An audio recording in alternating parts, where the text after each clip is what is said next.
Hello again. Let's see some real life examples. Maybe it's going to be easier to understand. For example, the second messenger, cyclic AMP, has several targets inside the cell wherever it goes, wherever it diffuses. In different compartments, it has so many targets. But of course, when it is inactivated by cyclic AMP phosphodiesterase, it is not active anymore. The signal is gone. Coffee, for example, blocks the activity of cyclic AMP phosphodiesterase. This is why when we drink coffee, it doesn't make us intelligent or wake up immediately or out of nothing, but it enhances the existing signaling. So whenever we want to study, we want to focus, yet it helps us focusing. Or in the case of Viagra, for example, similarly, it blocks the activity of cyclic GMP phosphodiesterase. So although it doesn't cause erection itself, whenever there is an erection, it prolongs it. It stops the turning off of cyclic GMP enzymes. So this signal is going to survive longer. Or we can have an example of a heart working. You know that the heartbeat can be arranged. It can speed up, it can slow down. It is innervated by two different systems, which is sympathetic and parasympathetic. In order to slow down, for example, acetylcholine is secreted, and this acetylcholine is received by a GPCR on the heart pacemaker cell surface.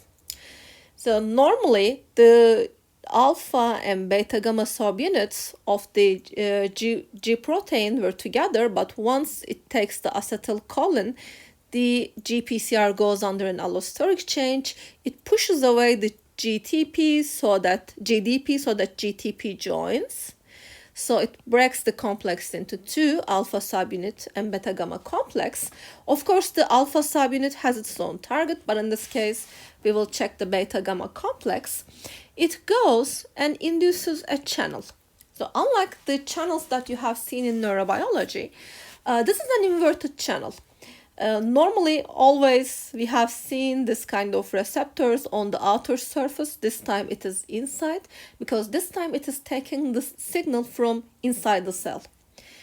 So once it is activated by the beta gamma complex, the ion channel opens and the potassium leaks away. So when the potassium leaks away, the membrane becomes hyperpolarized, and this hyperpolarization indirectly slows down the heart. Okay, and of course, in the meantime, the alpha subunit is also doing some other things. Soon, this GTP will be hydrolyzed. There is no additional enzyme to hydrolyze the GTP. The alpha subunit has an intrinsic GTPase activity, so it's going to remove and expel this PI, the inactive phosphate, anyway itself. So until this phosphate group is cleaved, this complex is separate and each of them is active. And once this phosphate group is cleaved, once the GTP is hydrolyzed to GDP, this with the GDP doesn't like to be alone, so it comes back together with alpha beta complex, so they come back all together. All of them are inactivated, not one of them. Okay, and this G protein, there are several versions, like GS, which is stimulating, GI, which is inhibitory, GQ, which activates the IP3 complex. So there are different G alpha subunits with different mode of function, but they all work with the same principles. Sometimes they are activating the downstream pathway, sometimes they are inhibiting the downstream pathway. Of course, this is a very common, very diverse signaling mechanism.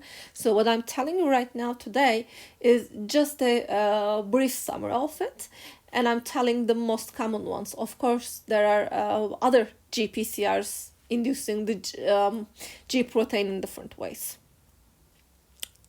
Okay, we also talked about that. Or we can talk about adrenaline.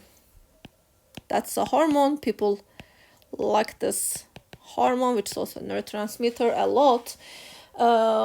It's normally you have it when somebody is chasing you, a bear or a lion maybe is chasing you when your life is in danger.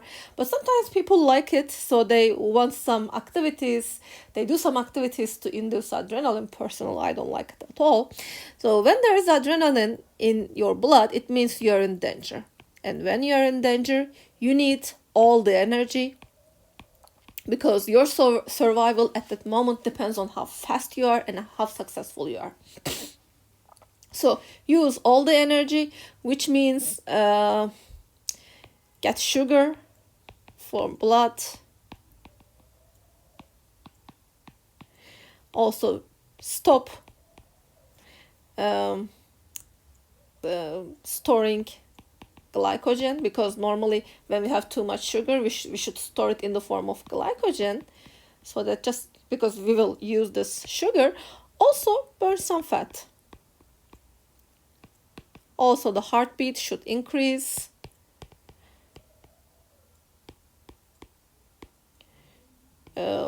Because we need all the oxygen, all the sugar available in our skeletal muscles, so you can run for your life.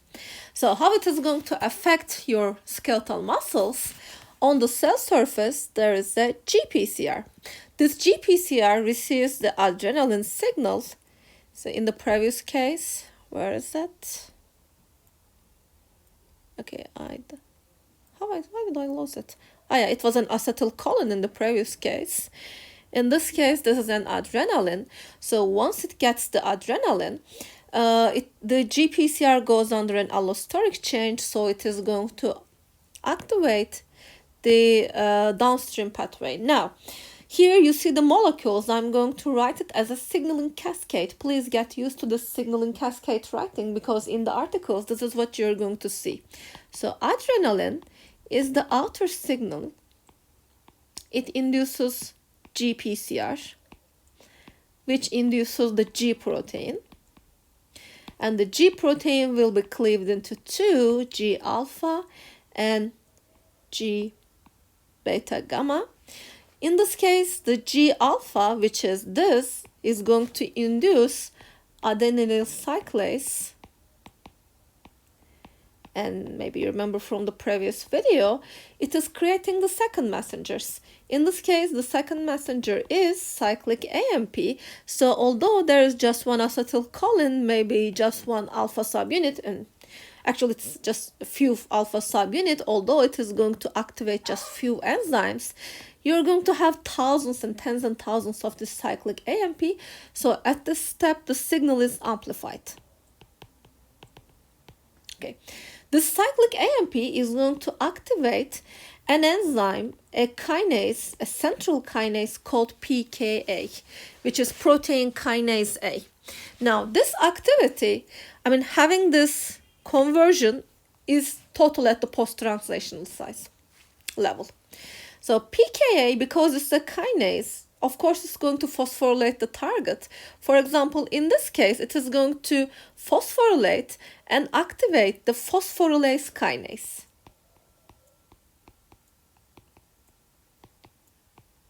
And this is not the last step.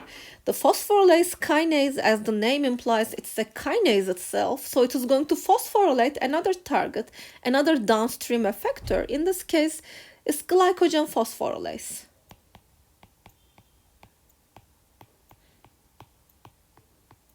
And once this enzyme is active, glycogen will be broken into little monomers, which can be used for the cell respiration. So this is called a cascade of events take place. Until this part, it's kind of straightforward, it's more or less the same, but after this point many things can happen, and this is just one of the possibilities. This is how the skeletal cell reacts to the adrenaline. Okay, and this kinase things that are very common that we see in the signaling cascades. Okay, this is an example of fast signaling, because whatever happens here, all these phosphorylation events, they are very fast. Because these kinases are, of course, fast, you don't have to transcribe or translate anything from the beginning. So All these things are simply fast because it happens at the post-translational modification level. But this is not always the case. Sometimes the reaction is slow. So in the same way, adrenaline is received from the environment taken by the GPCR, which is transmitted to G protein, which is broken into two, G alpha and G beta gamma, and in this case adenyl cyclase is activated. This adenyl cyclase produces cyclic AMP, which is the second messenger, which is activating the pKa, protein kinase A. So it doesn't only go and interact with the phosphorylase kinase, but it also interacts with something else. For example, some pKa, not all of them, are going to move to the nucleus. And in the nucleus, they're going to change the gene expression profile, because they are going to interact with the transcription regulators, which we also call transcription factors. This activated phosphorylated transcription factor is going to drive the expression of the target gene, and this target gene is most possibly about metabolism or strength or something. So in this way, it also had an outcome, but in compared to the previous one, this is slow, because this requires transcription and translation of a gene, which can take like, if you're real lucky, minutes, but most possibly it will take hours, long hours. So this cannot be an immediate response. So this is not going to save your life, but this can also have some other benefits. Okay, for the third one, let's stop.